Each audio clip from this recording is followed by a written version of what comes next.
Boa tarde. Ó, quem faltava também? Já estavam sentindo minha falta? Ninguém sentiu. Eita, Jurema, não, eu Você senti, sentiu. Jurema, eu senti, Jurema. Obrigada, Eu amigo. pensava que tu tava aí, mulher. Eu fui sincero agora. Ninguém sentiu, Sueli, vamos ser sinceros. Foi Vou mal, me pensei que retirar. tu tava aí. Vai não, não se vá, vai começar a aula agora. Então vamos lá, pessoal. Hoje a gente vai falar fermentação em estado sólido, o último tipo de fermentação que falta para o nossa disciplina mas depois a gente tem outros tipos de coisas para ver, como por exemplo, enzima imobilizada, célula imobilizada, certo? Reatores que usam esses tipos, além de uma aula sobre mistura. Bom, tá no cronograma, né? Vamos começar a falar hoje de fermentação em estado sólido. Bom, no final das contas a gente tem mais 2 semanas de aula, né? Tem mais 4 aulas e depois tem a apresentação dos projetos. Certo? Primeiro, uma semana de aula, uma outra semana de aula, uma semana dos projetos e na outra já é prova. Tudo bem? Então, só para vocês se ligarem na apresentação desses projetos também. Então, falar de fermentação em estado sólido. Foi?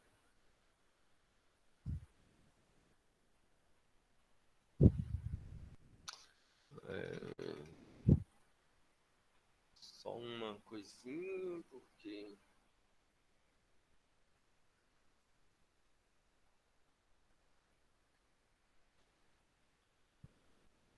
Um dos problemas que apareceu hoje foi o teclado.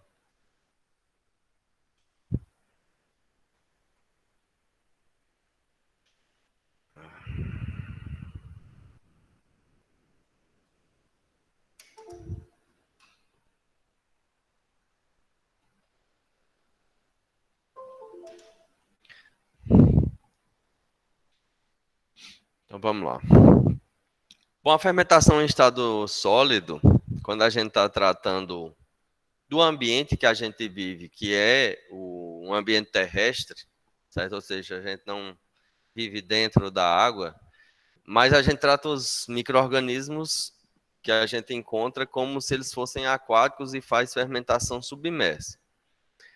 Mas o mais comum para a gente, no ambiente que a gente vive é uma fermentação em estado sólido, certo? Então, toda vez que uma fruta ela está passada, né? Então, essa fruta aí, por exemplo, caiu do pé, ela vai passar por uma fermentação. Nesse caso aí, do que a gente está vendo, uma fermentação de fungos para trabalhar na decomposição dessa fruta que não foi comida, certo? Então, a planta desenvolveu uma estratégia de dispersão de semente que incluía que os animais pegassem essa fruta e levassem para comer em outro lugar, certo? E depois soltassem as sementes. Isso gera uma dispersão. Quando a fruta não é consumida, às vezes mesmo porque tem uma doença, um ataque até mesmo de micro-organismo, então essa fruta ela vai entrar em decomposição. Naturalmente aparecem fungos e nesse caso pode ter duas fontes. Existem os próprios fungos que vivem dentro da planta que podem causar doença ou que não causam doença, mas numa hora dessa eles começam a se multiplicar, ou bactérias e fungos que estão no solo, que a fruta caiu, que vem por meio de transferência via ar, via água. De alguma forma, aquilo ali vai ser processado. Mas, se a gente parar para pensar, isso é muito natural. E aí, a gente vê isso não só no meio da natureza, a gente vê isso também em casa. Né? Então, vocês viajaram, abandonaram a casa aqui e deixaram, possivelmente, ali, como tem esse exemplo, um sanduíche que não foi todo comido. Não sei o que é que pão de caixa tem tanto para mofar, né? Mas Se você deixar esse sanduíche guardado num lugar, com certeza vai acontecer essa situação aí. Aqui tem também um bolo, que até mesmo dentro da geladeira, principalmente um bolo ligado, né? Eu não sei como é que vocês chamam, um bolo liguento. Bolo que tem mais umidade. Então, é uma das primeiras características que a gente relaciona nesses casos de contaminação e propagação do micro-organismo em estado sólido é a questão da umidade. Precisa ter alguma umidade, certo? Para poder ter o desenvolvimento. Então, o bolo, quanto mais úmido ele for, mais gostoso ele é, né? Mas também é mais fácil de se contaminar ou de deixar que a contaminação propague.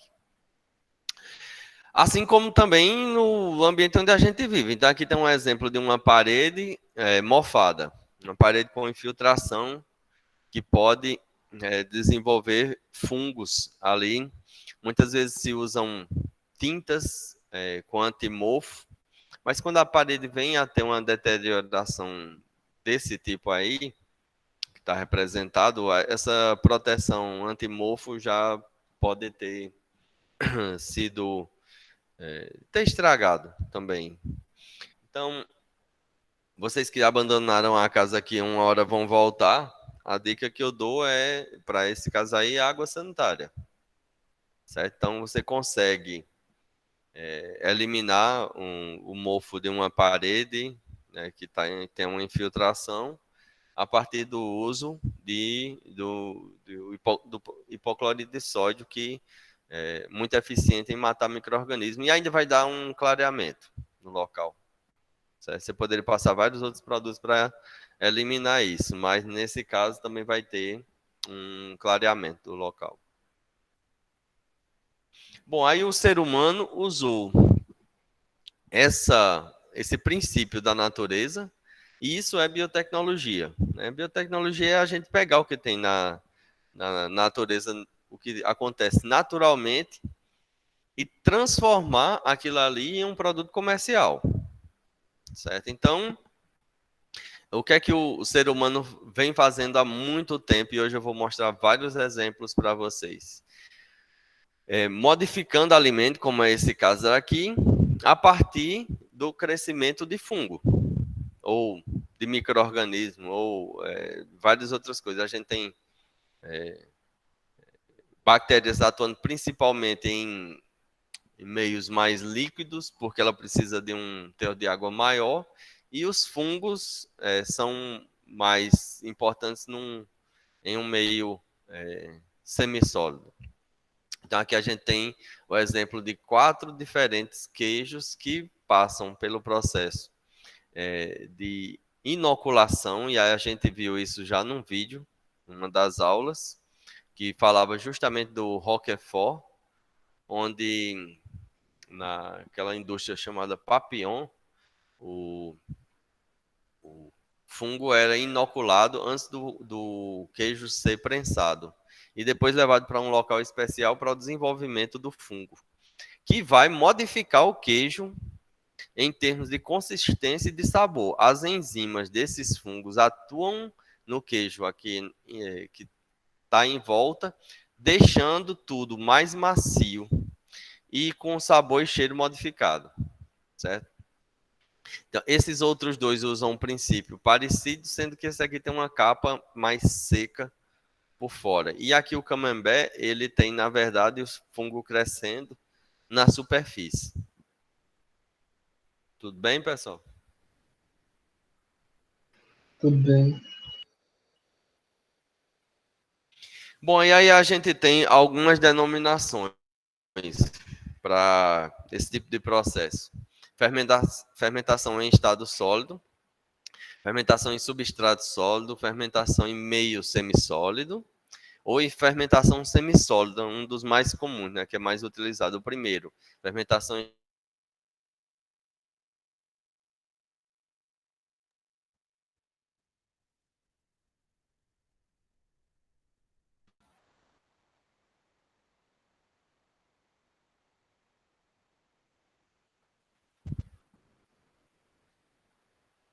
Agora estão me ouvindo?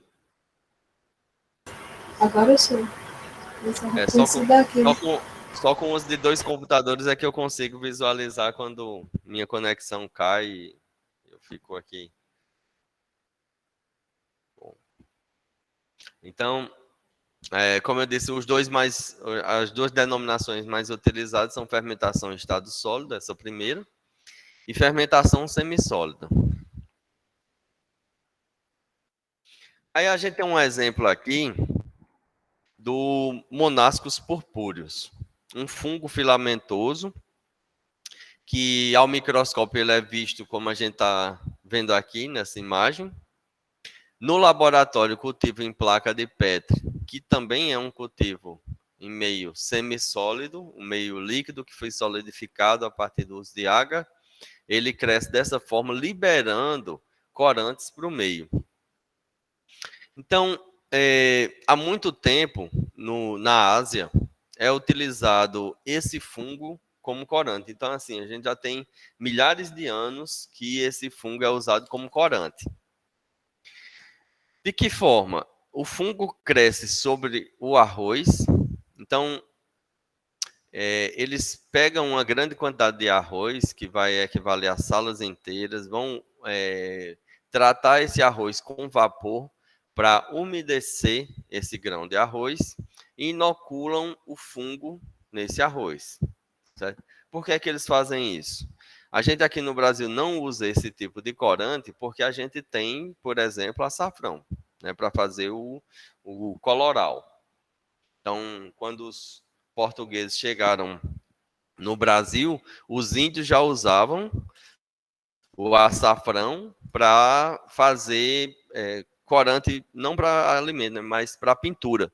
Então, eles viram que não era tóxico, que dava para ser usado.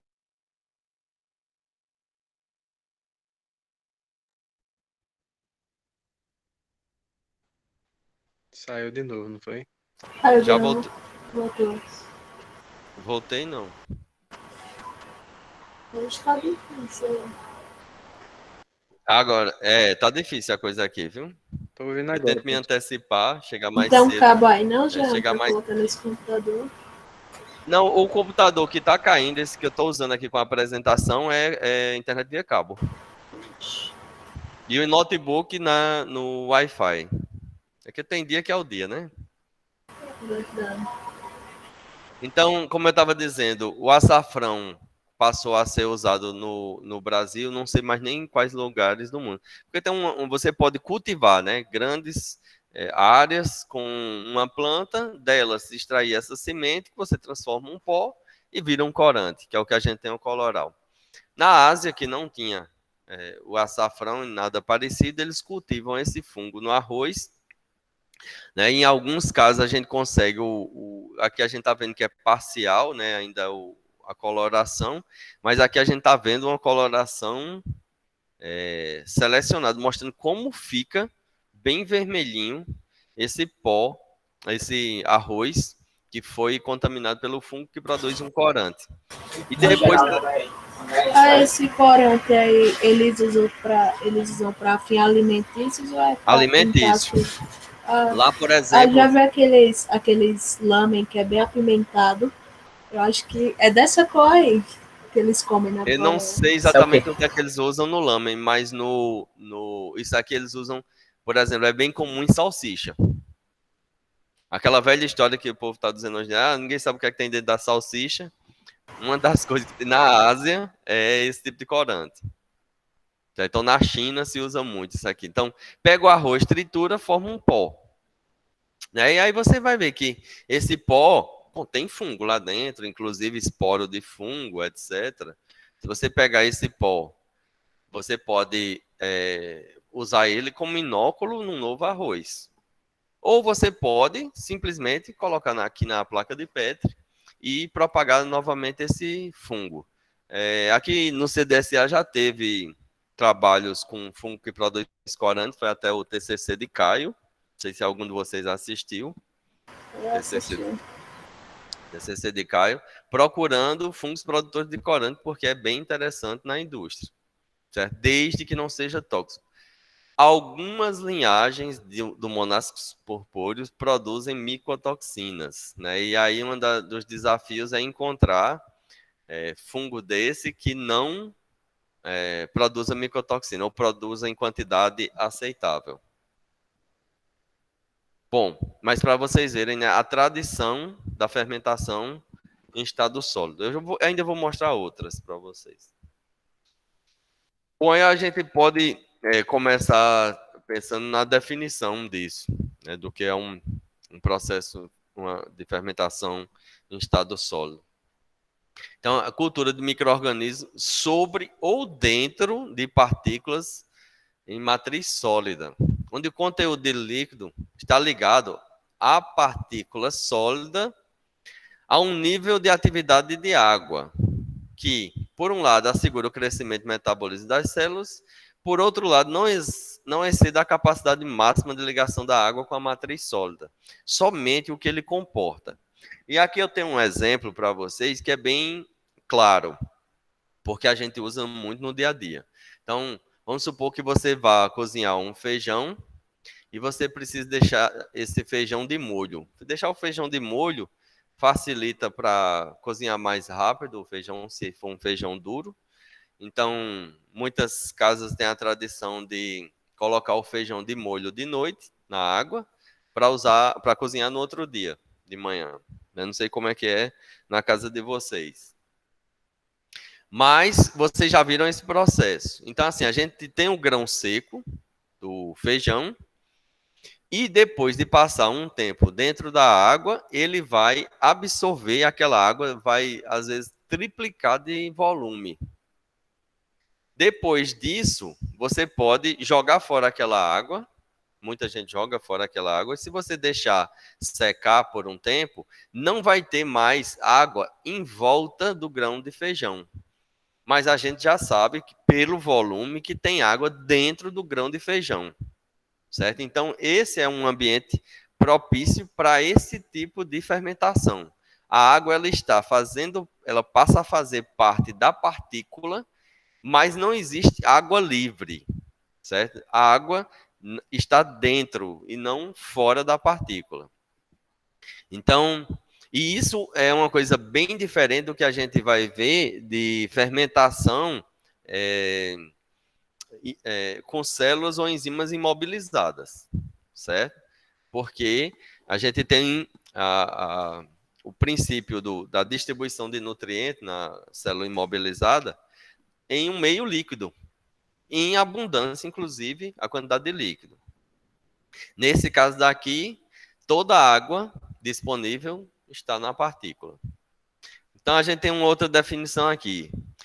De fermentação em estado sólido aplica-se ao processo de crescimento de micro-organismos sob substratos sólidos, sem a presença de água livre, certo? Então, toda a água está imobilizada. A água presente nesse sistema encontra-se ligada à fase sólida, formando uma fina camada na superfície das partículas. Na verdade, nem precisa formar essa camada, certo? Na superfície da partícula. Toda a partícula estando umedecida, vai ser água suficiente para esse micro-organismo crescer. Aí a gente já viu que tem partículas de vários tamanhos, né? Um queijo, né? A gente pode considerar um queijo daquele tamanho que a gente viu uma partícula, ou um grão de arroz uma partícula, certo?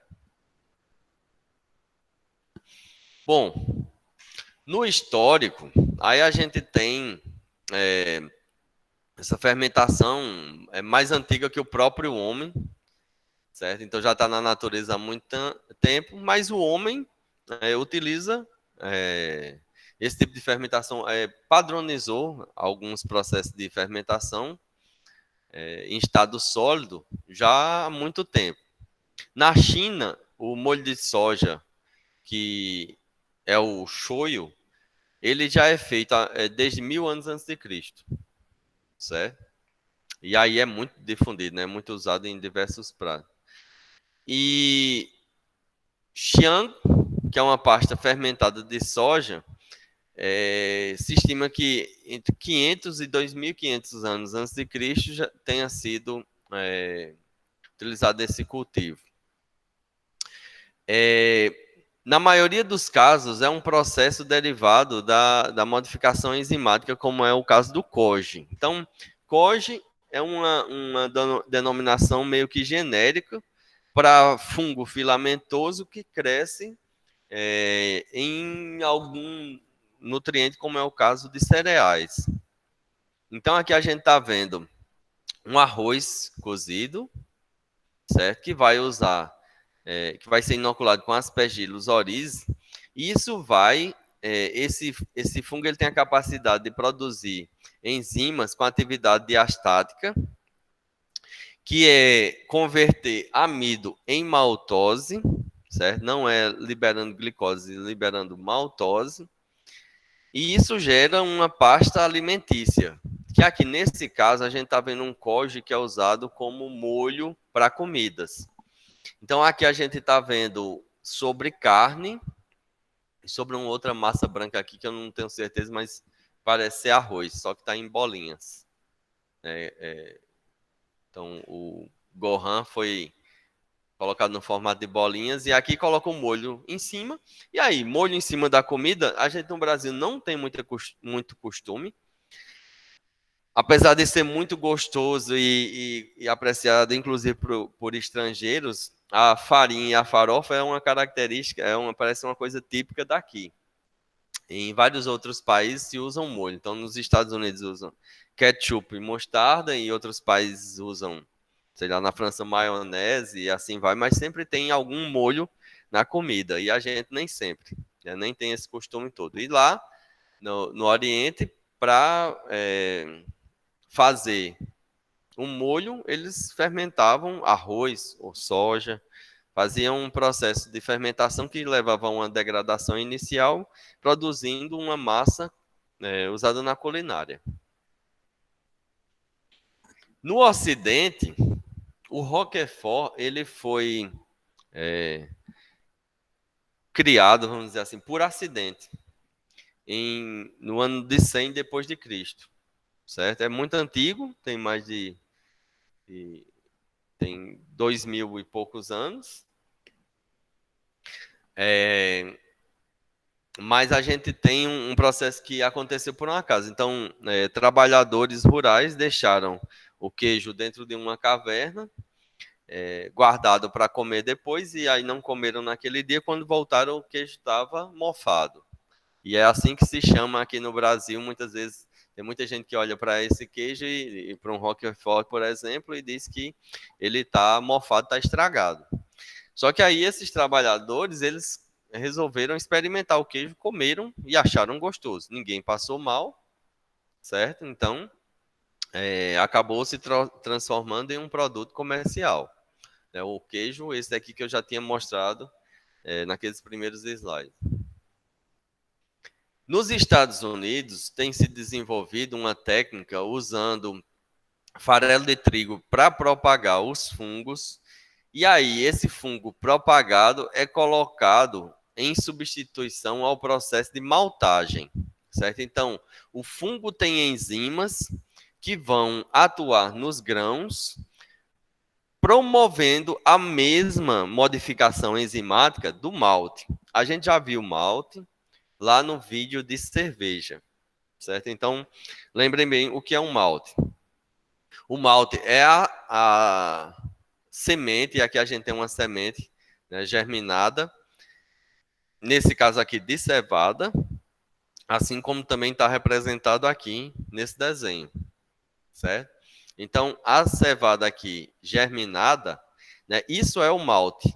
O malte é deixar que a germinação ocorra até a raiz, a radícula que está começando a sair dessa semente, ela atinja 2/3 do tamanho da semente. É um tamanho padrão.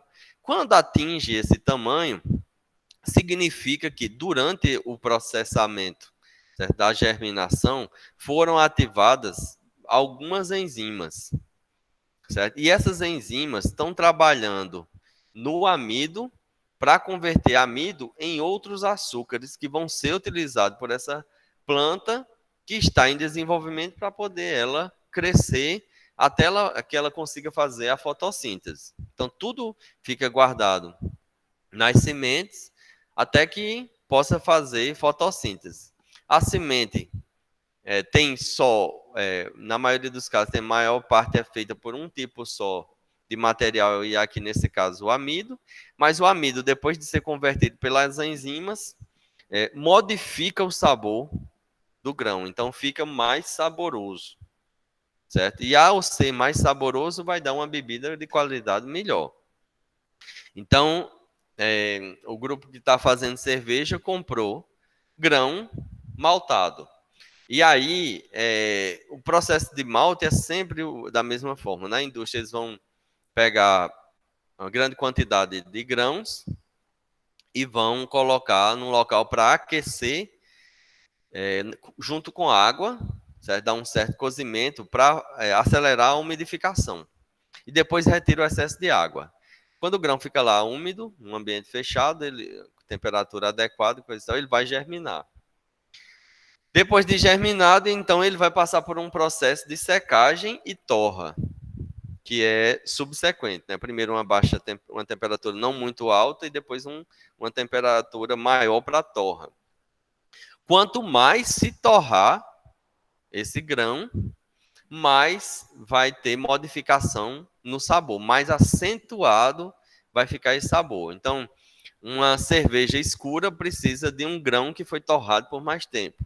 Uma cerveja clara, que foi o que o grupo fez, eles usam grãos que foram pouco torrados, e assim o sabor fica mais suave, certo? Então, os dois casos são apreciados, mas isso é o malte. Aí, o que é que a indústria estava fazendo? Está fazendo?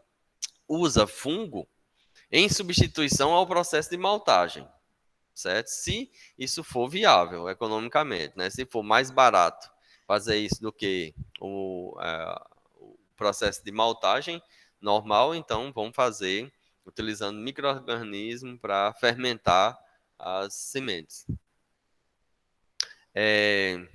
Então, hoje em dia, enquanto outros países foram desenvolvendo a fermentação submersa, então um país como o Japão aperfeiçoou o método de Koji e foi desenvolvendo vários outros produtos. Então, hoje em dia a gente já tem incubadora automatizada, controle de qualidade ambiental, agitação controlada, facilidade na recuperação do produto final, vários tipos de processo. Então, o Japão é a referência mundial para a fermentação semissólida, certo? Então, por exemplo, para o cultivo de cogumelos, aqui a gente tem o shiitake, que é um alimento já usado no mundo inteiro, utilizaram técnica desenvolvida no Japão. Então, isso aqui nada mais é do que uma fermentação em estado sólido. A madeira ela é umidificada e feito furos nela. Nesses furos se colocam fragmentos do fungo, né, que é chamado de semente. Então, é semeado aqui na madeira, colocado em ambiente de alta umidade e temperatura controlada para poder esse fungo crescer, ser colhido, cozido no shoyu e serve de alimentação, fonte de proteína. Tudo bem? Tudo bem. Tá. Pensando nos micro-organismos mais comumente utilizados, a gente vai ter algumas possibilidades. Micro-organismo no seu estado natural, certo? Que é simplesmente aproveitar os micro-organismos que já estão naquela planta, isso é bem comum, numa planta, ou numa semente, numa outra coisa que você vai utilizar. Utilizar culturas puras, certo? Isso a gente já viu também na aula de micro-organismo. Meio de cultura, a gente tem um micro-organismo comprado, ou desenvolvido pela própria indústria, mas está guardado em uma coleção, e a partir dali tem a propagação para um inóculo. Existe o misto também, que utiliza mais de um organismo para poder fazer os processos, né? Um dos exemplos de cultura mista é o sake, que faz e aí a gente tem um grupo fazendo saquê, usando um cultivo de fungo filamentoso para produção do coge, e depois vai ter que colocar numa levedura, eles já estão fazendo, uma levedura para poder gerar etanol. Então o coge é um processo aeróbico e que transforma o amido em outros tipos de açúcares fermentescíveis, e a levedura vai ser adicionada, não retira o aspergillus de lá, né, é adicionada levedura para aproveitar esses açúcares fermentescíveis e gerar etanol, em um processo que agora é anaeróbico. Então, a gente tem, quando a gente está usando fungos filamentosos, o que a gente vê na partícula é mais ou menos isso aqui. Então, a gente está vendo aqui Aspergillus oryzae sobre farinha de trigo, certo? Então, aqui tem uma placa de Petri contendo farinha de trigo, umedecida, provavelmente foi autoclavada, se isso foi em laboratório, colocou o fungo sobre a farinha de trigo, e aqui ele desenvolveu hifas aéreas, certo? Vocês devem conhecer isso já de microbiologia, e mais uma outra região de contato aqui com a farinha de trigo. Como é que isso acontece?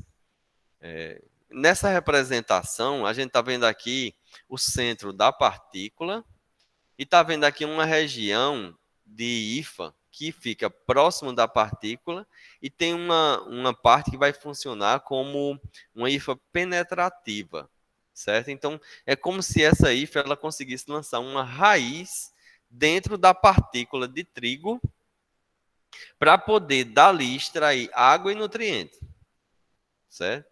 Tem depois uma região aeróbica da hifa, e isso daqui transfere oxigênio para cá o tempo inteiro. Esse fungo ele é aeróbico. E tem uma hifa aérea, que é o que vai formar esse algodão aqui por cima. E na extremidade deles é onde geralmente são produzidos esporos para a propagação desse fungo. Aqui nesse caso, não dá para visualizar esporos não, mas é mais ou menos essa a distribuição que a gente tem de um micro-organismo sobre partícula sólida, ou semissólida, né? Bom, os materiais a gente pode dividir ele em duas categorias, certo? De acordo com o micro-organismo, como o micro-organismo vai utilizar isso. Então, na primeira categoria, o próprio suporte sólido atua como fonte de nutrientes. Ou seja, aquele grão de trigo que a gente acabou de ver, ele é a fonte de água e a fonte de nutrientes para o micro-organismo se desenvolver. No outro caso, a gente tem uma partícula sólida praticamente inerte, que o micro-organismo não iria conseguir utilizar ela como meio para extrair nutrientes, e a gente adiciona com um líquido nutrientes àquela partícula para que o micro-organismo possa crescer. Então a gente adiciona ao mesmo tempo água e nutrientes àquela partícula. Aí, sobre esse segundo, a gente tem um exemplo aqui. Sobre o primeiro, eu vou já dar exemplo também. Sobre o segundo caso, a gente tem aqui, ó, produção de esporos de Aspergillus niger em sabugo de milho umedecido com solução de sacarose. Utilização de uma solução de glicose e nutrientes, umedecendo o bagaço da cana para a produção de ácido lático. Obtenção de álcool etílico em bagaço de cana umedecido com melaço. Então aqui, ó, ao invés de usar o melaço para fazer a fermentação submersa, foi feito, usou esse melaço no bagaço de cana numa quantidade controlada para que ficasse semissólido, e aí tem a produção de etanol também. Então, a maioria dos processos vai ser dessa forma. Geralmente a gente escolhe, porque imaginem que é muito mais simples. A gente escolhe uma partícula, geralmente um produto agrícola, que vá servir ele próprio como fonte de nutrientes, certo? Inclusive, eu já vou eliminar uma etapa aqui, não vou precisar pegar um material sólido e modificar ele para que ele se transforme em um possível meio semissólido. Daqui eu já posso fazer diretamente. Então, nos exemplos que a gente tem de materiais que vão servir como nutriente, aí a gente tem vários tipos, aqui a gente está vendo farelo palha de trigo, farelo de soja, de mandioca, de arroz, de cana, para a produção de enzimas, álcool. Aqui tem um exemplo que eu destaquei somente da aveia, que é usado para produção de toxina, e aí a gente usa aqui no meu laboratório, a gente faz a produção de metabólitos secundários. E usa para isso o meio de aveia, é simplesmente a aveia e água, e se transforma em um meio de cultivo que induz muito a produção de toxina. Bom, então, como vocês estão vendo, as possibilidades são muito grandes e outras até que não estão no cardápio aqui, porque não são comuns em outros lugares. Vamos citar assim, um exemplo, uma coisa bem rica que a gente tem aqui, que poderia ser usado, como é o caso da algaroba. Certo? Então, usar algaroba, partícula de algaroba que já tem uma boa quantidade de umidade, como o local para a produção de micro-organismos, fazer um processo fermentativo. Bom, na questão do exemplo de alimentos produzidos de fermentação em estado semissólido, eu trouxe alguns exemplos aqui, alguns que a gente conhece, outros não. Então, o primeiro deles é o nato, o nome do produto é nato. Ele é produzido, o micro-organismo usado é o Bacillus nato e é feito a partir da soja. Como vocês estão vendo aqui, o grão de soja, ele é praticamente inteiro, mas aí ele foi umedecido e cultivado com esse bacilo nato. O que é que ele vai fazer aqui? Vai produzir em volta, vai consumindo a soja, crescendo e produzindo uma substância aqui em volta que vai deixando com a consistência, como é que eu vou chamar isso? É gosma isso aí. É uma gosma. Pode ser uma gosma em cima, alguma coisa meio que puxa, que, sei lá, chiclete. Mas deve ter sabor de soja temperada, vamos chamar assim. Não é bom, não. Que febre. Já comeu ou não? Já, nato. Horrível. Esse eu nunca comi, não. Tempê é um outro. Só pela experiência mesmo. Tempê é um outro que eu já procurei para comprar e não achei ainda, porque eu queria esse fungo. Vocês estão vendo que esse Rhizopus oligosporos, ele cresce parecendo o fungo que cresce sobre o queijo camembert. Então ele está crescendo aqui no meio do arroz e em volta dele, transformando aqui esse bolinho de arroz numa coisa parecida com aquelas barrinhas que tem de proteína. Como é que é o nome? Você sabe aquela barrinha branca que tem amendoim dentro e fora ele é meio gelatinoso, um pouco grudento assim. Tá me faltando o nome daquilo. Não sei se eu vou me lembrar. Mas aqui a gente tem uma barrinha de cereal rica em proteína, certo? Então, se alguém patenteou barrinha de cereal, estava meio que imitando isso daqui. Certo? Aqui é um cereal só, nesse caso. Soja. Triturada e cultivada dessa forma. Na barrinha de cereal, a gente tem um conjunto de cereais e em volta, para poder dar aquela liga, formar a barrinha, o pessoal coloca geralmente um açúcar. Certo? É adicionado ali proteína para ficar rico em proteína em alguns casos. Nesse caso daqui, como tem o crescimento de micro-organismos, já é naturalmente enriquecido de proteína. Certo? A barrinha de cereal de antigamente. Então, tem outros exemplos, como queijo, coloca o penicillium roquefort, material leite, né? A gente faz o queijo Roquefort. A massa de pão muito comum, uma massa que tem um certo teor de umidade, que se coloca ali Saccharomyces cerevisiae, a partir do trigo e vai fazer o pão crescer. A intenção aqui não é modificar a massa, é fazer ela ficar mais macia. A gente tem o saquê, que usa aspergillus oryzae e aspergillus cavac, utiliza arroz e cevada. Então aqui a gente tem o saquê, uma bebida bem cara, certo? Então uma garrafa de meio litro é próximo de R$100, um produto de alto valor agregado e que pode ser um foco comercial, afinal de contas, o fungo e o arroz a gente tem em qualquer lugar, né? Agora, reproduzir esse processo é que é uma possibilidade. Existe também o miso. Alguns de vocês já devem ter tomado misoshiro. Alguém aí já tomou? Misoshiro significa sopa de miso. Então, miso é uma pasta de soja. Alguém já consumiu? Você não, Manu? Não gosto muito de sopa, não, mas já vi o povo tomando, assim, no restaurante japonês, né? Gosto muito. Quando eu vou no japonês, eu fiquei com raiva, porque se tivesse misoshiro, eu iria tomar ela e não um refrigerante. Aí a pessoa nunca encontra o misoshiro, tem que comprar Coca-Cola para... É difícil, né? Ter, né? Quando tem, eu também não faz diferença pra mim, não. Pois é, mas não é uma coisa que chamaria o cliente, né?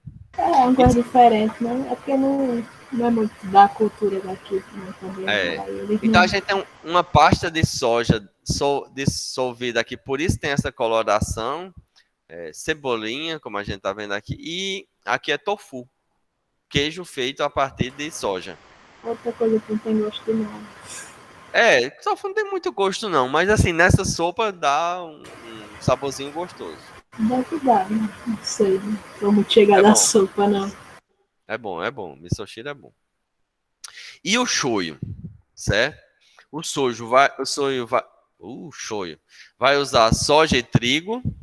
E eu vou mais no final mostrar para vocês como é que é a produção de shoyu, né? A primeira curiosidade que vem na cabeça é como é que um material líquido foi feito a partir de uma fermentação semissólida. Tá, então os substratos, eles precisam ter algumas características para eles funcionarem melhor dentro desse processo. Naturalmente, vai funcionar de qualquer forma. Só que a gente, no comercial, a gente não quer o qualquer forma, a gente quer o melhor desempenho, certo? Para produzir o máximo de produto que a gente puder. Então, geralmente se usa uma partícula de tamanho pequeno para que o micro-organismo ele tenha acesso a todo o meio. Então, tem uma relação com a porosidade também, certo? Então, uma partícula que seja densa demais não vai poder absorver água, e aí não vai servir para esse processo. Mas existem diferentes graus de porosidade e diferentes graus de absorção de água. Vai facilitar, então, o transporte das enzimas, né, saindo do micro-organismo para o grão, né, e dos metabólitos também vão poder sair daquele grão para o meio. O tamanho também é muito importante, certo? A granulometria. A gente vai falar da granulometria do substrato bem direitinho já já. Então, a granulometria vai influenciar desde o acúmulo de calor, a transferência de oxigênio e produtividade de um modo geral. Então, olhem só. Nesse exemplo que tem no livro, o livro apresentou dois exemplos. Em um, usou partículas de farinha de trigo com diâmetros entre 425 e 500 micrômetros, 500 e 600 micrômetros e outros tamanhos também, né? Até 1,4 milímetro, que é bem maior do que isso daqui, né? São 1.400 micrômetros. Só que, nesse caso daqui, nesse processo fermentativo, os rendimentos foram parecidos. Então, pode ser que a partícula não influencie tanto no processo, em alguns exemplos. Nesse outro exemplo, então aqui foi avaliada uma produção de gás carbônico. Espera aí, deixa eu só falar do tamanho da partícula. Então, aqui a gente tem partícula de 2, de 4, de 8 e de 12. Para exemplificar para vocês a diferença do tamanho dessa partícula, eu trago aqui umas esferas de metal que são de tamanho uniforme e mais fácil de ser mostrada. O que é uma esfera de 12 milímetros, a gente comparar aqui, e o tamanho de uma esfera de 2 milímetros. Colocando numa mesma escala, né, com uma régua, a gente tem a diferença da partícula de 12, é bem grande, para a partícula de 2, certo? Aproximadamente. Então, para a gente ver como é que foi essa variação aqui. Tá, mas isso nem é o mais importante, né?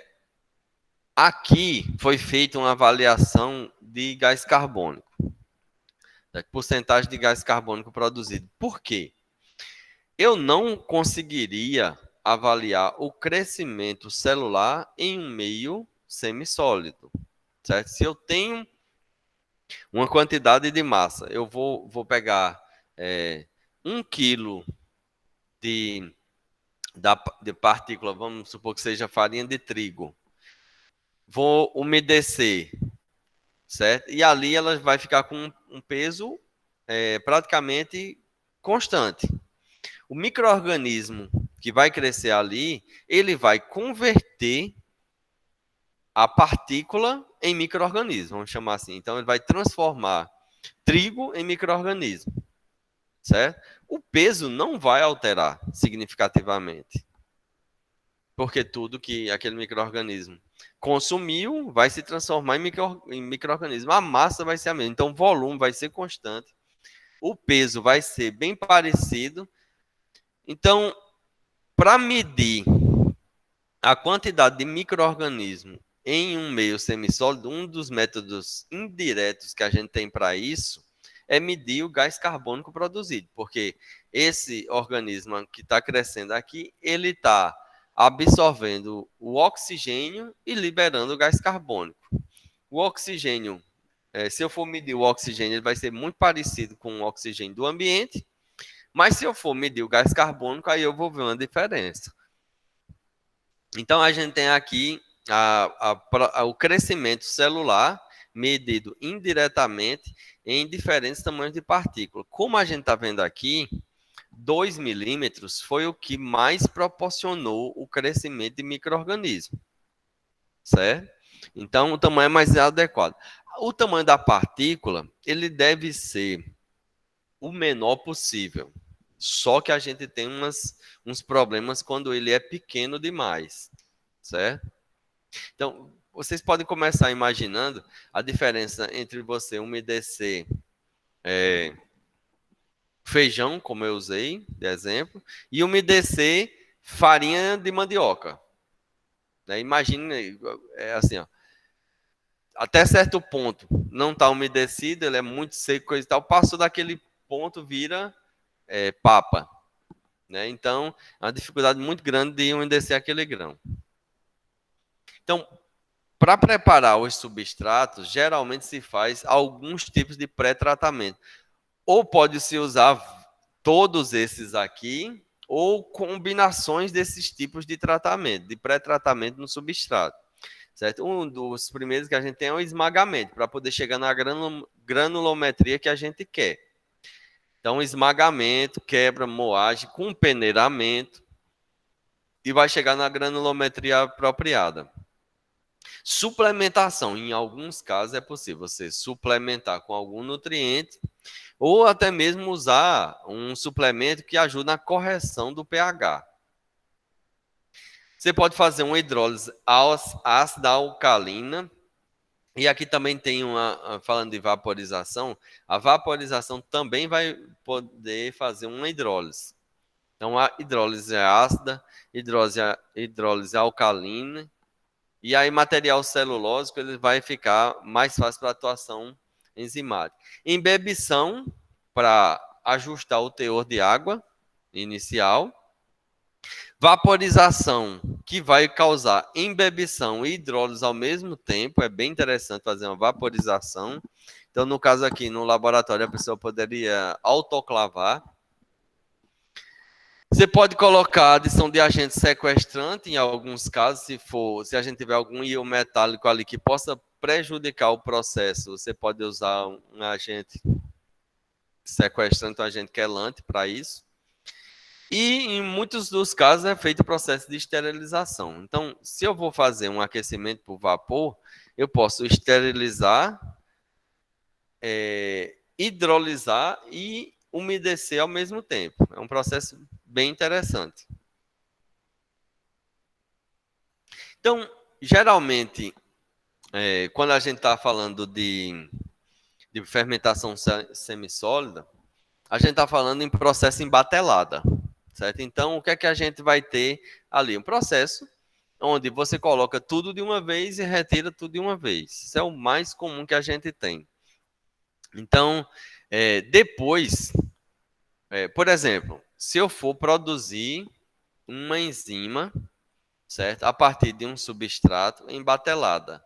Então, eu vou colocar meu micro-organismo para crescer ali, aquele substrato já é indutor da produção daquela enzima. Depois que a enzima estiver produzida, eu posso extrair ela dali, solubilizando aquela partícula semissólida. Ou seja, eu coloco água ou alguma solução tampão ou algum solvente e eu vou conseguir arrastar dali aquela minha enzima para ir para outros tratamentos, certo? Tratamentos que vocês já conhecem, porque na fermentação submersa tudo é feito dessa forma. Então, essa enzima ela é solubilizada em alguma coisa para poder depois ser, por exemplo, separada. Só bastava um peneiramento, já consegue separar o micro-organismo e a partícula da enzima que eu quero produzir. Depois eu posso retirar essa água que foi adicionada, né, secagem, para poder armazenar. Certo? Aí, só que não só existe processo em batelada. Existe também a possibilidade de usar outras formas de condução do processo. Então, tem um exemplo aqui, fermentação semicontínua na obtenção do ácido cítrico, fermentação por batelada alimentada, na obtenção de ácido giberélico, usado na agricultura, fermentação contínua na produção de enzimas fúngicas. Então, fermentação contínua aqui é bem difícil, porque o processo de mistura é bem difícil, para a gente ter o tempo inteiro saindo material. Não sei dizer exatamente como é que isso é feito. Uma fermentação contínua em meio semissólido. Quando a gente está falando de laboratório, os bioreatores que a gente usa são de vários tipos, certo? Então a gente tem aqui frasco de Fennembar, qualquer outro frasco de vidro. Nesse caso aqui está demonstrando exatamente a possibilidade de se colocar rolhas onde os gases possam ultrapassar entre oxigênio e saia gás carbônico sem contaminar, certo? Então, a gente usa reatores de vidro, de plástico, garrafa de cultura, várias coisas para poder fazer isso em laboratório, incluindo, pessoal, como eu já havia falado antes, a placa de Petri, certo? Então, a placa de Petri, a gente olha muito esse meio como líquido, mas na verdade não é, né? Um meio solidificado. Então, fermentação semissólida. Na escala industrial, aí a gente tem outros tipos, certo? Então, a gente está vendo aqui uma fermentação em bandeja. Acho até que eu já tinha falado dessas bandejas para vocês na aula de bioreatores. Então, aqui a gente tem dois tipos de bandeja. Não sei se dá para vocês visualizarem aí. Aqui é uma bandeja de fundo contínuo e aqui fundo perfurado. Dá para visualizar? Um pouco. Então, o fundo perfurado significa eu tenho uma tela aqui em cima. Isso vai facilitar aqui embaixo, né? E aí coloca os grãos triturados, umedecidos, junto com o micro-organismo aqui dentro para poder ele ser cultivado. Aí isso facilita muito a troca de gases, certo? A respiração e o controle da temperatura, quando eu uso esse fundo perfurado. No contínuo, eu não vou conseguir. Mas aí, por outro lado, eu posso ter um ambiente mais quente, sem necessitar de um aquecimento elétrico, por exemplo, né, um aquecimento externo, e o processo acontecer mais rápido. Então, isso vai depender muito qual é o tipo de processo que a gente está falando.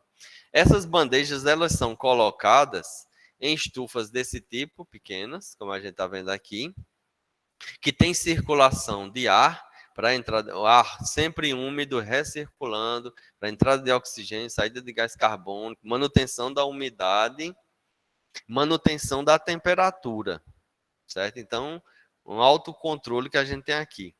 E já foi desenvolvido outros sistemas, como a gente está vendo aqui, essas bandejas circulares. Então, aqui a gente tem o exemplo do grão que está sendo usado aqui, e ele já repleto do micro-organismo que vai fazer um processo fermentativo. Aqui a gente está vendo o grão no início de milho, certo? Ou um meio de agar, certo? Então, essa bandeja você também pode usar um meio líquido solidificado com água para o cultivo. O micro-organismo vai produzir alguma coisa de interesse. Sendo que essas bandejas aqui, elas podem ser colocadas num sistema desse tipo aqui, ó. As bandejas, elas podem ter agitação, giro, passagem de ar forçado para poder aerar cada um delas, controle de temperatura. E se a gente parar para olhar direitinho, isso daqui, ela parece com autoclave. Então, esse meio pode ser, em alguns casos, autoclavado já aqui dentro do reator, certo? Autoclavado tudo junto, que vai facilitar muitos processos. Coloco meu material ali, autoclavo, depois faço um inóculo, e aí o meu processo vai se desenvolver, fermentação em estado sólido. Aí a gente tem industrialmente vários outros tipos, certo? Então, tanque circular. Nesse tanque daqui, a gente tem controle de ar, que vai jogar ar aqui para dentro.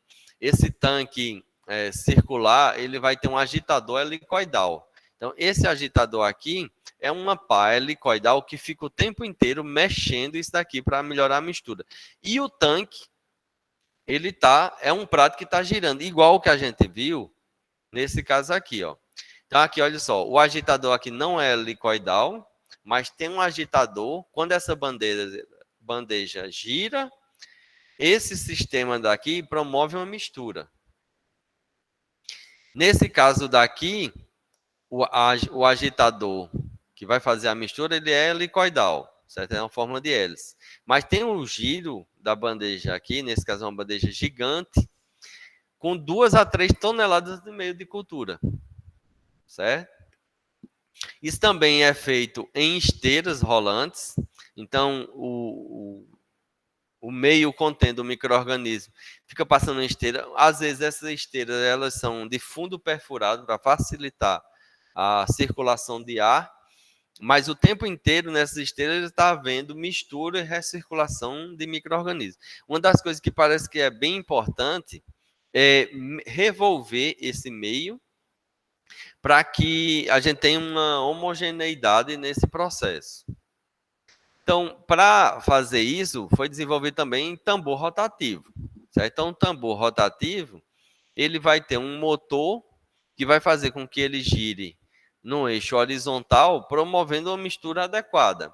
Então, a gente está vendo aqui, foi feito um exemplo, um tubo transparente, acho que de acrílico, mostrando aqui dois tipos de materiais, mas poderia muito bem ser um inóculo e um meio, né? Um grão triturado.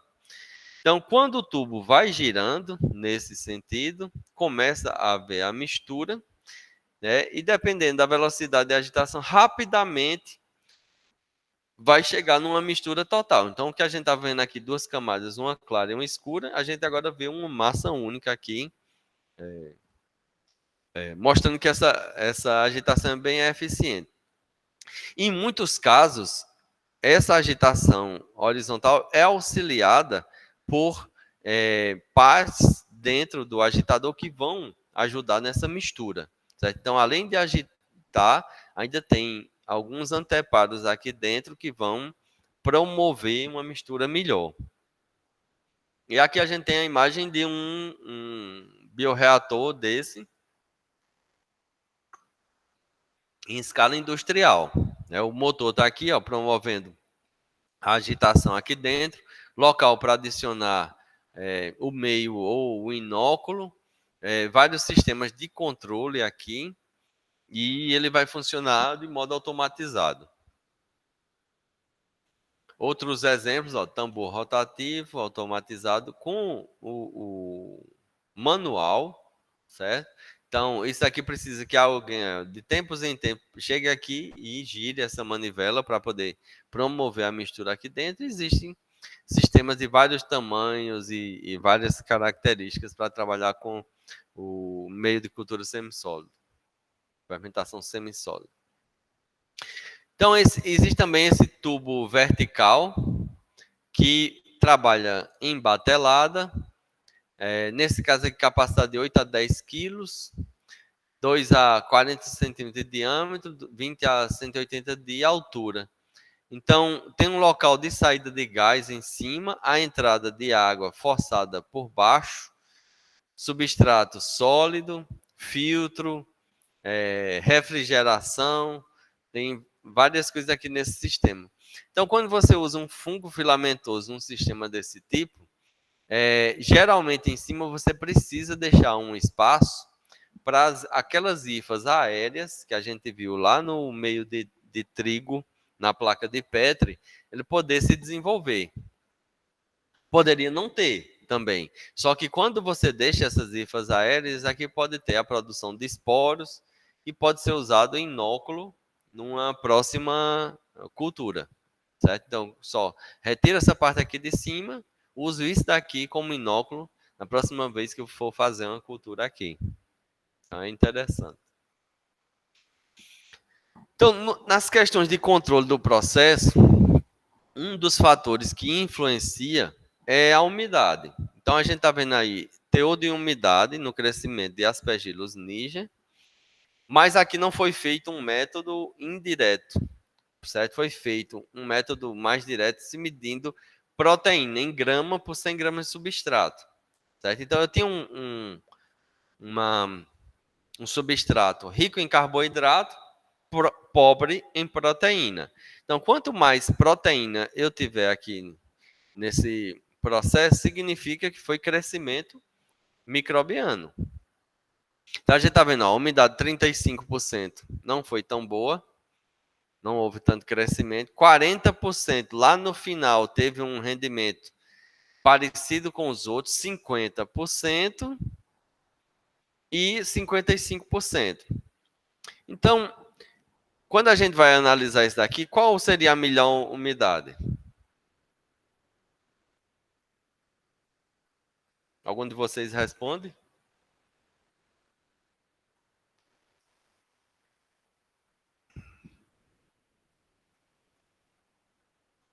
Ninguém dá nem um chute?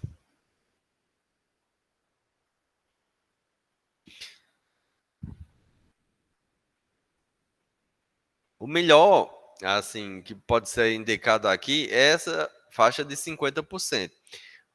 Porque aqui está confuso, mas aqui a gente tem fermentação em horas. Então, com 50%, eu posso atingir uma produtividade alta em tempo menor.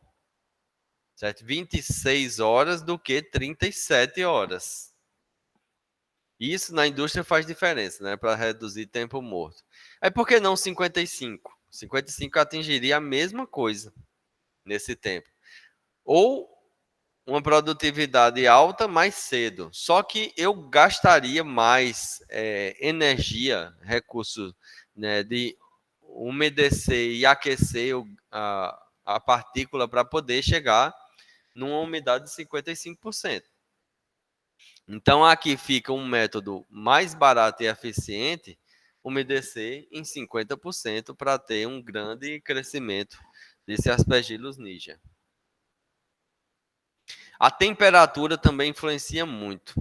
E ela é inversamente proporcional. Aqui, de novo, a gente está vendo Aspergillus niger, mesmo cultivo, medindo, de novo, proteína, mostrando que quanto maior é a temperatura, mais esse organismo pode sofrer. Se a temperatura for muito baixa, não tem boa produtividade. Se for alta demais, gera um sofrimento ao micro-organismo e ele não consegue se desenvolver muito bem. Então, aqui tem uma temperatura ótima, né, que, como aquecimento geralmente gasta eletricidade, então a gente pode indicar que 35 graus seria a melhor temperatura. Não só porque a curva está lá em cima, né, maior crescimento de micro-organismo, só que 40 é parecido. Então, é estatisticamente semelhante. Mas eu gastaria mais energia se for em 40%. 40 graus, desculpa. Então, é melhor usar 35 graus para poder fazer meu processo fermentativo. Lembrando que a gente tem uma dificuldade no controle da temperatura quando está falando do meio semissólido, por diversos critérios, incluindo a questão da porosidade. Quanto menor a porosidade, quanto menor o tamanho do grão, mais difíceis são as trocas gasosas e o controle da temperatura. Certo? O pH também é um parâmetro de difícil controle. Nesse meio, você não tem... É simplesmente assim, você não tem como controlar durante o processo. Você pode, inicialmente, ajustar a sua partícula para um controle de pH para que funcione durante o processo. Modificar o pH durante o processo não é possível. Aeração, né? Então, a gente vai ter uma oxigenação, vai depender do tamanho da partícula, geralmente é usado ar sob pressão, ou seja, uma bomba que injete ar ali naquele sistema. Agitação. Existe uma divergência entre homogeneização e fragmentação do micélio. Então, se você fragmenta muito as suas células, quando a gente estava falando de um fungo filamentoso, a gente não consegue uma boa produtividade, porque o tempo inteiro o micro-organismo ele vai estar trabalhando para se recuperar e não para produzir o que a gente quer. Mas a gente também precisa homogeneizar. Então, é necessário encontrar o ponto ótimo naquela cultura específica para que você tenha homogeneização sem ter fragmentação do micélio. Crescimento microbiano. Então, a gente tem métodos de inóculo e tem métodos de leitura do crescimento microbiano, que é difícil de ser feito. Então, a gente tem aqui, medida indireta, como gás carbônico ou oxigênio, para poder fazer essa medida do crescimento do micro-organismo. Mas é necessário ficar avaliando isso daqui também. E a extração dos produtos, então, dependendo do que a gente está querendo produzir, em muitos casos é usado um diluente, como eu já havia falado antes. Então, no caso de enzimas, que eu falei, a gente usa um diluente para separar essas enzimas produzidas do substrato de crescimento. E depois uma centrifugação ou filtração para que a gente tenha essa separação eficiente. Qual é a vantagem, então, de se trabalhar com fermentação semissólida? Então, o meio de cultura geralmente é simples, como eu falei para vocês, do de trigo, é trigo e água destilada, e água de um modo geral. Passando por um cozimento, por uma moagem, no caso da aveia que eu falei, a gente já compra ela no formato de farinha, o farelo, então ela já foi moída, você cozinha ela com água, ou adiciona água e autoclava, o caso que a gente faz, já esteriliza e cozinha ao mesmo tempo. Então, você já tem um local apropriado para o crescimento de micro-organismos, bem interessante. Então, é uma vantagem porque isso é muito simples de se fazer. O tratamento do efluente no final é mais fácil, já que a gente está pensando em um volume mais reduzido, certo? Então, como vocês viram o tamanho dos reatores, a gente já viu fermentação submersa, milhares de litros, milhares de metros cúbicos de meio líquido, e nesse caso a gente viu centenas de quilos, certo? Então, era muito mais fácil fazer o tratamento desse efluente. Além do mais, se você faz, por exemplo, produção de uma enzima, depois que eu separar o meu substrato e micro-organismo do caldo contendo a enzima, eu posso colocar de novo aquilo ali para secar, aquele substrato, e usar, por exemplo, em ração animal. Certo? Então, produzir determinada coisa, determinada enzima, separei, no final aquele substrato ainda pode ser usado na suplementação animal, vendido como ração animal. O custo de esterilização é reduzido por conta da menor quantidade de água, vai gastar menos energia para aquecer o substrato e esterilizar. O espaço ocupado é pequeno, ou seja, tem um menor investimento na indústria para áreas de fabricação e usa menos água também. Então, também tem menor possibilidade de contaminação bacteriana. As bactérias não gostam de meio semissólido. Elas preferem um meio líquido, fermentação submersa. Outras vantagens. O meio é facilmente aerado, desde que haja espaço entre a partícula e o substrato. Certo? Então, se essa partícula substrato ela tiver uma granulometria apropriada, a gente consegue aerar simplesmente com um ventilador. A difusão do oxigênio é maior num meio semissólido do que em uma fermentação submersa. A gente vai ver isso na aula de aeração.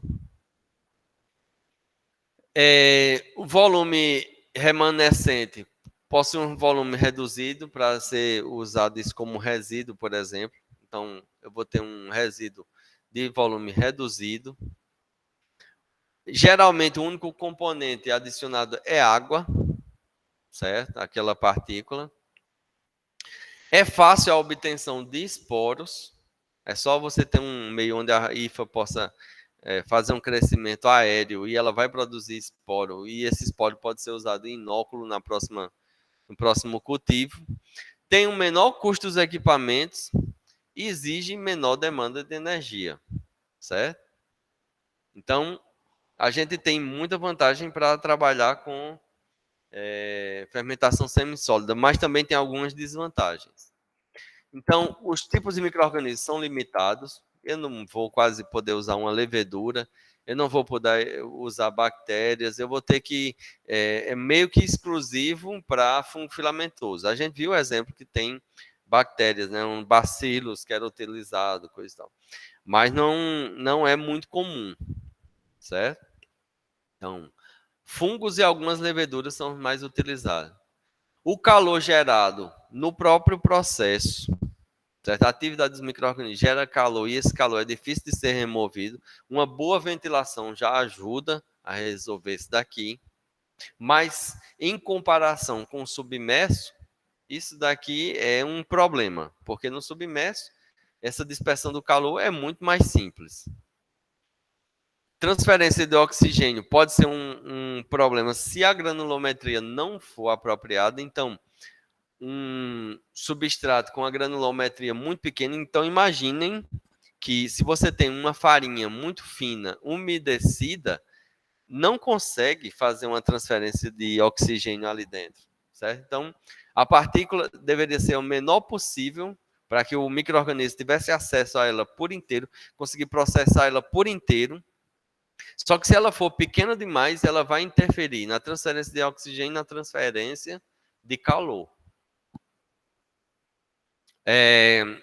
Então, as medidas de pH, oxigênio, gás carbônico são mais difíceis de se fazer também. Essas medidas São muito mais difíceis. Na fermentação submersa, você tem sondas que medem pH, oxigênio, gás carbônico. Nesse caso daqui, precisa de leitores que são colocados em pontos estratégicos para poder medir isso daqui. Mais difícil. O controle de temperatura é difícil, como eu já havia falado. É difícil também manter a homogeneidade da mistura. Então, a heterogeneidade da mistura vai ser uma constante. Isso é uma desvantagem, porque a gente não tem... se não trabalhar bem nessa mistura, pode haver uma falta de padronização do produto. Micro-organismos crescendo mais num ponto do reator do que em outros, e vários outros problemas. E a produção de biomassa é menor na fermentação semissólida, certo? Então, você não consegue uma produtividade de micro-organismo tão alta. Então, se for um produto associado ao crescimento celular, é melhor ir para a fermentação submersa. Mas, em fermentação semissólida, muitas vezes a gente tem o processo acontecendo de uma outra forma. De uma outra forma que eu estou querendo dizer existem enzimas que não são estimuladas em fermentação submersa. Mas, quando você coloca fermentação semissólida, induz a produção de certas enzimas. Então, aumenta a produção de certas enzimas. Então, a gente pode ter, nesse caso de produção de enzimas, uma boa ferramenta para isso é fermentação semissólida. Aí o livro ainda traz uns exemplos no final do capítulo, como, por exemplo, produção de penicilina. Até hoje ela ainda é feita, pode ser usada bagaço de cana, solução de glicose, lactose, maceração de milho. Aí fala do inóculo, temperatura 26 graus, pH 5,5, umidade de 70% a 73% em 46 horas. Então, em semissólido, consegue um maior rendimento da produção de penicilina em menor tempo. Porque o meio semissólido estimula o micro-organismo a produzir mais penicilina. A iturina também, que é um polipeptídeo, então foi feito cultivo com bacilos subtílios, farelo de trigo, e a produção 6 vezes maior do que em meio líquido. Certo? Então, em alguns casos, é muita vantagem se utilizar fermentação semissólida no lugar de fermentação submersa. Vou colocar para vocês aqui um vídeo. Ele pessoal, aí vocês vão ter que prestar mais atenção, ampliar a tela bem direitinho, porque é legendado, certo? Esse vídeo, apesar de ser interessante, ainda não achei ele dublado. É do Discovery, certo? Canal Discovery, e mostra como é que é a produção de shoyu. Soy sauce is a staple of Asian cuisine, used as both a condiment and cooking ingredient. Its roots are in the seasonings of ancient China. Today you can buy artificial or chemically enhanced versions, but authentic soy sauce is all natural and made the traditional way, by brewing soybeans and wheat. At this small soy sauce company, they use the centuries-old slow fermentation method and just 5 ingredients: soybeans, water, wheat, sea salt, and yeast. They begin by pouring soybeans into a cooking device called a steam kettle.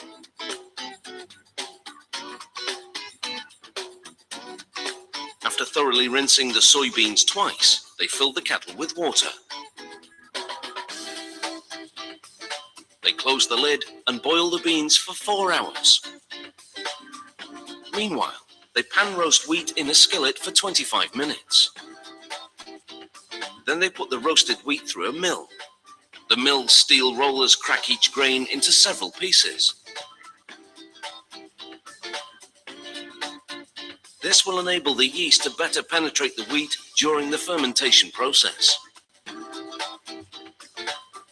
When the the soybeans are ready, they take them out of the kettle and spread them out in large trays to cool.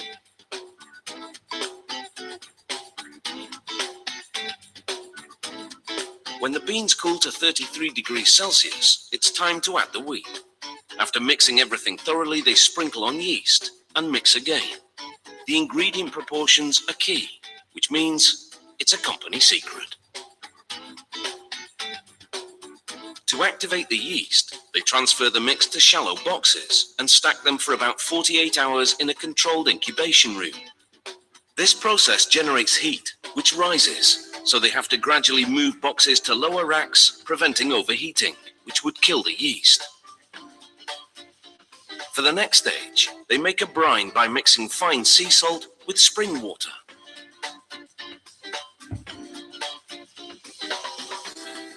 To give its soy sauce a distinctive taste, this company reuses bourbon barrels from local distilleries to act as fermentation vessels.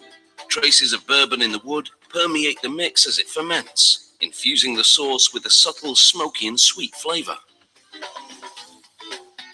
After dissolving the sea salt in the spring water, they add the soybean mix, creating a maromi, the Japanese word for soybean mash. They blend for a few minutes, then seal the barrel and leave it to ferment. Once a day for the first 6 weeks, they open the barrel and mix the maromi to aerate the gases that build up. This keeps the yeast active and helps develop the flavor. Then after that, they open and mix just once a week. After 12 months of fermentation, it's finally ready. They open the barrel and mix one last time.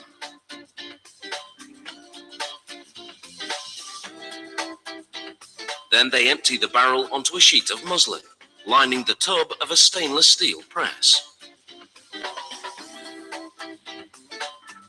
They fold over the sheet to enclose the maromi.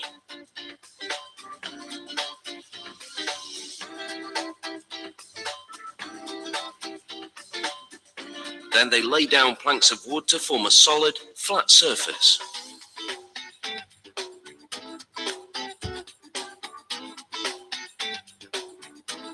This press applies 6 tons of pressure, forcing the planks downward against the maromi. This squeezes out all the liquid, which is the soy sauce. It drains out through a hose at the base and then moves on to be filtered and heat pasteurized. The pressed maromi gets a new life as high-protein animal feed. While many soy sauces are mass-produced, this factory brews small batches at a time. A batch yields about 600 bottles, each of which are filled manually. They top each bottle with a plastic diffuser, which allows just a dash of sauce at a time. Then they twist on a plastic cap and slip a shrinkable plastic band over it.